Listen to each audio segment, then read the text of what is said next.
الحمد لله نحمده ونستعينه ونستغفره ونؤمن به ونتوكل عليه ونعوذ بالله من شرور أنفسنا ومن سيئات أعمالنا من يهده الله فلا مضل له ومن يضلل فلا هادي له ونشهد أن لا إله إلا الله وحده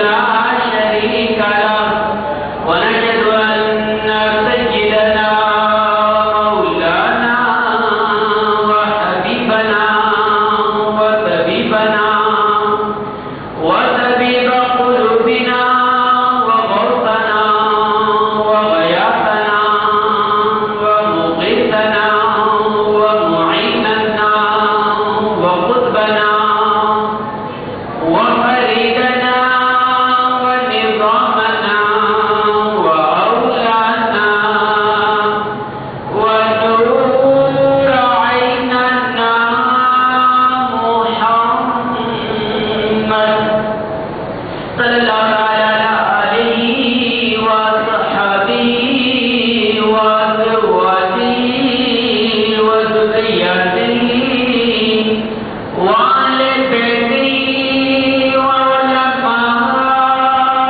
أمته وشهداء محبته أجمعين أما بعد فأعوذ بالله من الشيطان الرجيم بسم الله الرحمن الرحيم وإن منها لما يهبط من خشية الله صدق الله العظيم وبلغنا رسوله النبي الكريم وذلك من الشاهدين والشاكرين والحمد لله رب العالمين.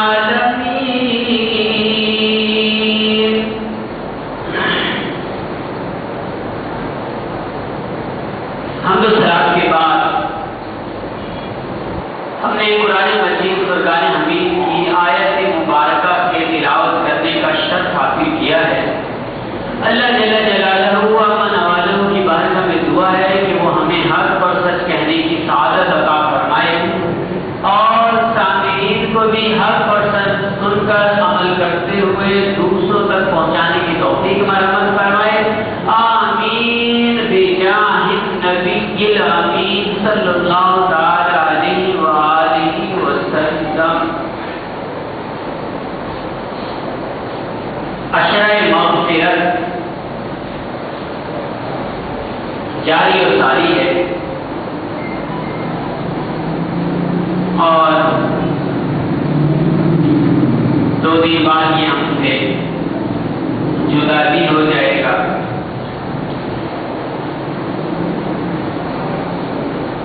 آنے والا عشرہ اعتکاف کا ہے. 2 چیزیں میرے پیش نظر ہیں. ایک تو اعتکاف، دوسرا مغفرت. اعتکاف کا مقصد کیا ہے؟ صرف اس طرف تھوڑی سی توجہ مبذول کراؤں گا. اور دوسرا مغفرت کا عشرہ، مغفرت اس طرح ہمارے سامنے لیے ہوئے ہیں اس طرح کوئی ہمارے سامنے تھال میں کوئی چیز رکھ کے پیش کر رہا. اتنی عطا ہونے کے باوجود بھی اگر کوئی شخص مغفرت کی طرف ہاتھ نہ بڑھائے، نہ لینا چاہے، یہ انتہائی بدقسمتی بدبختی ہوگی کہ یہ چیز پورا عشرہ پوری کی پوری مغفرت پیش کر رہا ہو، خود آ کر دے رہا ہو کہ ہاں جی مغفرت کرانی ہے، کیا مغفرت چاہیے آپ کو؟ اگر چاہیے تو بولیے ہاں، اور لینے کا سبب بنائیے، آئیے قدم بڑھائیے۔ اور پھر بھی اگر ہم نہیں لیتے، قدم نہیں بڑھاتے، نہیں کوشش کرتے، جستجو تگودو نہیں کرتے، تو سوچئے اس وقت کتنی بڑی بدقسمتی میں ہوں گے ہم۔ اور اس حدیث کو بھی یاد کیجئے کہ جس نے رمضان المبارک کا مہینہ پایا اور اپنی مغفرت نہ کرائے، تباہ و برباد ہو جائے، ہلاک ہو جائے۔ آپ سوچئے کہ یہ دو باتیں ایسی ہیں جو تھوڑے سے وقت میں بیان تو نہیں کر سکوں گا، لیکن کوشش کروں گا سمجھانے کی کہ کاش دل میں اتر جائے میری بات۔ قرآن مجید فرقان حمید کی جو آیت مبارکہ ہم نے اپنے خطبے میں تلاوت کی ہے، وہ تو آیت کا ایک مختصر سا میں نے حصہ تلاوت کیا تھا۔ آئے پوری آیت کو دیکھ لیتے ہیں اور اس کو سمجھتے ہیں، پھر مغفرت عشرہ کی طرف جاتے ہیں اور اعتکاف کو دیکھتے ہیں۔ پہلے تمہید میں آپ کو یہ بات بیان کر چکا ہوں کہ مغفرت تو آئی کھڑی ہے، اب لیتا کون کون ہے یہ اس سے فیصلہ ہوگا آیت مبارکہ سے۔ اللہ فرماتا ہے ثم قست قلوبکم، پھر تمہارے دل سخت ہو گئے، من بعد ذالک، اتنی نعمتیں پانے کے باوجود، اتنا کچھ آنکھوں سے دیکھنے کے باوجود، اتنی کچھ ہماری عطا لینے کے باوجود، وَهِيَ كَالْحِجَارَةِ، تمہارے دل پتھروں کی طرح ہو گئے ہیں۔ اللہ فرماتا ہے یہ تو بات یہاں تک تو چلو تھی کہ تمہارے دل پتھروں کی طرح ہو گئے، یہ تو آپ محاورہ بھی ہم ایک دوسرے کے ساتھ بولتے ہیں، اپنے لیے خود بھی ہم بولتے ہیں ہمارے دل پتھر ہو گئے، رونا نہیں آتا خدا کی بارگاہ۔ آگے سنیے اللہ فرماتا ہے وہی اصل 11 کہ دل تو پتھر کی طرح ہو ہی گئے تھے، لیکن اللہ تعالیٰ نے فرمایا تمہارے دل تو پتھر تو اور چیز ہے، پتھر کی سختی تو اور ہے۔ اللہ فرماتا ہے اور وہ اشد کسوہ کہ پتھر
یہ یہودیوں کے دلوں کی سختی کو بیان کیا گیا ہے، لیکن آپ اس سے رزلٹ نکالیے کہ ہم بھی کسی سے پیچھے نہیں ہیں، ہمارے دل سخت ہونے میں بھی کسی سے پیچھے نہیں ہیں۔ اللہ فرماتا ہے جب یہ خود پھٹتے ہیں تو چشمے بہ نکلتے ہیں۔ انسان کا دل بھی ایسے ہی ہے، اگر سخت ہو گیا تو پتھروں کی طرح قرآن نے کہا، بلکہ اس سے بھی سخت، اور اگر جس طرح پتھر سخت ہوتا ہے، سخت ہونے کے باوجود وہ پھٹتا ہے تو نہریں نکل جاتی ہیں، انسان کا دل جب اللہ کے لیے جھکتا ہے، ٹوٹتا ہے، پھٹتا ہے، شک ہوتا ہے، تو پھر آنکھوں سے نہروں کے جو ہے وہ جاری ہو جاتے ہیں، چشمے جاری ہو جاتے ہیں، انسان رو پڑتا ہے، آنسو بہ نکلتے ہیں۔ مثال پتھر کے ساتھ دی گئی۔ پھر آگے سنیے رب کائنات کیا فرماتا ہے۔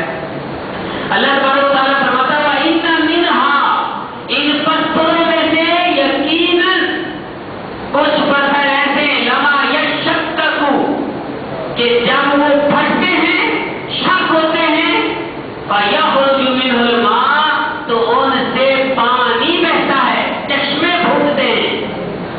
یہ بات یہ ہے کہ جب انسان کا دل چوٹ کھاتا ہے، شک ہوتا ہے، آپ نے سنا ہوگا یہ بات بار بار آتی ہے سامنے، اور وہ کیا ہے؟ وہ یہ ہے کہ دل چوٹ کھا گیا، یا پھر کوئی دنیاوی عشق میں مبتلا ہو تو کیا گفتگو ہوتی ہے؟ ہمارا دل تو پہلے ہی چکنا چور ہے، ٹوٹا ہوا ہے، پھوٹا ہوا ہے۔ کچھ عشق کے رسول میں ایسی بات کر رہے ہوتے ہیں کہ دل چکنا چور ہو گیا ہے عشق کے رسول میں، اور کچھ دنیا کے عشق میں کہتے پھرتے ہیں ہمارا دل ٹوٹ گیا ہے۔ ارے دل تو ٹوٹ گیا، دل شک ہو گیا، کیا پانی کے چشمے بہے؟ کیا نہریں جاری ہوئی؟ کیا آنسوؤں کا تانتا بندھا؟ کیا آنسو رواں ہوئے؟ یہ دیکھنا ہے۔ قرآن فرماتا ہے پتھروں میں سے کچھ ایسے ہیں کہ جب وہ ٹوٹتے ہیں، جب ان کا دل شک ہوتا ہے تو پھر پانی بہتا ہے، آنسو بہتے ہیں پتھروں کے۔ تو انسان تیرا دل کتنا سخت ہوا کہ تو کہتا تو ہے کہ ٹوٹ گیا دل، آنسو کہاں ہے؟ سر کو جھکایا کہاں ہے؟ رب کائنات کی بارگاہ میں التجا کہاں کی ہے؟ اس کی بارگاہ میں اپنے آپ کو پیش کہاں کیا ہے؟ صرف کہہ لینے سے یہ نہیں ہوتا، بلکہ کیا ہے؟ اتنا ہے کہ آدمی اپنے دل کو جھکا دے، آدمی اپنے دل کو جھکا دے۔ پھر رب کائنات کیا فرماتا سنیے، پتھروں کی بات بیان کی جا رہی ہے، ہمارے دل پتھر نہیں ہیں، یہ تو اتنے نرم ہیں کہ ہلکا سا سنکا اگر نکال کر ہلکا سا سنکا بھی مارا جائے تو سراغ ہو جائے گا، اتنے نرم ہیں۔ لیکن قرآن فرماتا ہے کل حجارہ، پتھروں کی طرح ہو گئی تھی۔ وَإِنَّ مِنْهَا لَمَا يَهْبِطُ مِنْ خَشْيَةِ اللَّهِ، یہ بات جو ہم نے اپنے خطبے میں جو قرآن کی آیت کا یہ حصہ ہم نے تلاوت کیا، مقصود یہ تھا۔ رب کائنات فرماتا ہے وہ بے شک یقیناً ان پتھروں میں سے کچھ ایسے ہیں لما یہبطو کہ جب وہ گرتے ہیں، جب وہ اوپر کی جانب سے نیچے لڑکتے آتے ہیں، کلا بازیاں کھاتے آتے ہیں، جب وہ چوٹی سے پتھر گرتا ہے، تودا گرتا ہے، جسے ہم کہتے ہیں ارے تودا گرا وہ اتنے دم سے ہلاک ہو گئے۔ ہم تو یہ کہتے ہیں، سنتے ہیں کہ تودا گرا اور ہلاک ہو گئے۔ یہ تودا کیوں گرا؟ تودا سبق دے رہا ہے۔ قرآن فرماتا ہے لما یہبطو کہ جب وہ اوپر سے نکل کر گرتا ہے، پتھر گرتا ہے تو کیوں گرتا ہے؟ یہ بیان کر رہا ہے قرآن من خشیت اللہ، کہ وہ پتھر اللہ کے خوف سے لڑک جاتا ہے اور نیچے آ جاتا ہے۔ اور پتھر اور ہم انسان ہیں، ہمیں مغفرت کا اشارہ دیا گیا ہے، اس میں آنسو نہیں بہ رہے، گڑگڑایا نہیں جا رہا، خدا کی بارگاہ میں مغفرت کا سوال نہیں ہے۔ اور پتھروں کی مثال دی جا رہی ہے قرآن مجید میں۔ اللہ تعالیٰ فرماتا ہے پھر کیا فرماتا ہے؟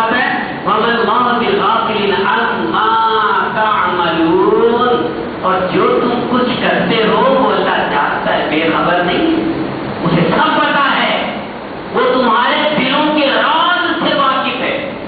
یہ قرآن مجید فرقان حمید کی آیت مبارکہ آج قرآن شریف مجھے اس لیے لے کر بیٹھنا پڑا کہ یہ آیت بیان کی جائے، اور آج مغفرت کا اشرا جدا ہو رہا ہے، 18واں روزہ آ گیا ہے، ہمیں محنت کرنی ہے اللہ کے حضور، جد و جہد کرنی ہے، کوشش کرنی ہے، گر گرانا ہے اور ان پتھروں کو سامنے رکھنا ہے۔ آپ سوچئے یہ پتھروں کی شان کیا ہے؟ قرآن تو یہ فرماتا ہے یہ اللہ کے خوف سے، من خشیت اللہ، اللہ کے خوف سے یہ لرزتے ہیں، اور جب یہ اللہ کے خوف سے لرزتے ہیں تو نیچے زمین کی طرف دوڑتے ہیں۔ جیسے ہم جب ہمیں حکم ہوتا ہے سجدہ کرو تو ہم کیا کرتے ہیں؟ کھڑے کھڑے ایک دم زمین کی طرف جھکتے چلے جاتے ہیں اور اپنے آپ کو زمین پہ جا کے گرا دیتے۔ اے اللہ تیرے حضور سب کچھ گرا دیا زمین پر، سر سے لے کر پاؤں تک سب کچھ گرا دیا ہے تیرے سامنے زمین پر۔ یہ پتھروں کا حال ہے، جب من خشیت اللہ، اللہ کا خوف ان کو ہوتا ہے تو یہ گرنا شروع کر دیتے۔ زلزلہ آتا ہے، کبھی غور کیا یہ کیوں آ رہا ہے؟ کہیں ایسا تو نہیں کہ یہ زمین خوف خدا سے لڑ جاتی ہو؟ زمین پر جب گناہ کثرت سے ہوتے ہیں تو زمین کی ایک برداشت ہے، ایک حد ہے، گناہوں کو دیکھ دیکھ کر وہ سلگتی رہتی ہے، کلستی رہتی ہے، اندر ہی اندر ٹوٹتی رہتی ہے، اور بعض اوقات ایسا ہوتا ہے زمین سے ایک دم اچانک چشمہ پھوٹ پڑتا ہے، وہ رو پڑتی ہے، مولا تیری زمین پر گناہ ہو رہے ہیں، وہ لڑ جاتی ہے خوف خدا سے۔ اور جب گناہ بہت زیادہ ہے، اعلیٰ حضرت نے فتاوی رضویہ میں لکھا ہے، جب گناہ کثرت سے ہونے لگے جس زمین پر، جس جگہ پر، جس مقام پر، پھر وہاں زلزلے آتے ہیں۔ تو یہ قرآن کی آیت پر اگر غور کیا جائے تو پتھر جو لرزتے ہیں زمین، یہ ایسی تو ہوتی ہے جب زلزلہ آتا ہے، جو ہم نے ویڈیو دیکھی ہے وہ یوں ہے، اور اگر خدا نخواستہ یہ ہو جائے سخت، یہ ہو جائے اللہ کا قہر، عذاب، پھر یہ یوں نہیں ہوتی، پھر یہ یوں ہوتی، کچھ بھی پتہ نہیں چلتا وہ کہاں گیا سب کچھ۔ تو سمجھ میں یہ آتا ہے کہ یہ زمین خوف خدا سے لرزتی ہے کہ لوگوں گناہ کم کرو، گناہوں کی تم نے اتنی بھرمار کر دی کہ زمین رو پڑی، اس کو لرزہ تاری آ گیا، زمین کے جسم میں کسکسی آ گئی کہ مولا گناہ یہ کریں، اگر مجھ پر تیرا عذاب اتر آیا تو میں کہاں جاؤں گی؟ وہ لرز جاتی ہے، من خشیت اللہ، اللہ کے خوف سے کانپ جاتی ہے۔ سوچیے آپ، مغفرت کا ہمیں حکم ہے کہ مغفرت کا اشرا آ گیا، اپنی مغفرت کراؤ۔ رمضان کا مہینہ ہے، گناہ ویسے ہو رہے ہیں، سریعام کھا رہے پی رہے ہیں لوگ مزے سے۔ اور کسی کو ابھی ایک میت کا مجھے حال معلوم ہوا، میت لے کر گئے قبرستان، روڑ کر قبر میں بیٹھا سگریٹ پی رہا ہے، قبر بنا رہا ہے، اسے ایک نے منع کر دیا تو منع ہونے کے باوجود پیتا دلیری۔ اللہ تو ایسے ظالم لوگ گورکن ہوں جن کی ہاتھ کی بنائی ہوئی قبر ہمیں نامنظور، جو گناہ گار ہوں، ارے اپنے ہاتھوں سے قبریں کھودنا سیکھو، اپنے پیاروں کے لیے، اپنے لاڈلوں کے لیے، نمازیوں سے قبر کھودواؤ، پرہیزگاروں سے قبر کھودواؤ۔ یہ وہ مکان ہے جو ہمیشہ ہمیں قیامت تک یہاں رہنا ہے۔ اس سے جو روزہ چھوڑ رہا ہے، سریعام سگریٹ پی رہا ہے اور قبر بنا رہا ہے، پیسے تو دے دیے، اس میت کے لیے پیسے تو دے دیے، محبت تو دو۔ سوچیے آپ، ہم کہاں کس طرف سے نکل رہے ہیں، ہم کہاں جا رہے ہیں؟ اب دیکھو بس آپ کے سامنے اب جو صابری قوال جو بھی تھا، اس کے رسول کی باتیں تو کرتا تھا، اس کے رسول میں بلاتا تو تھا۔ آخری نعت جو اس نے پڑھی، اے سبز گنبد والی منظور دعا کرنا، سارا جو ہے وہ سیز جو تھا، یہ جو کیا کہتے ہیں اس کو، ٹی وی کا سینٹر،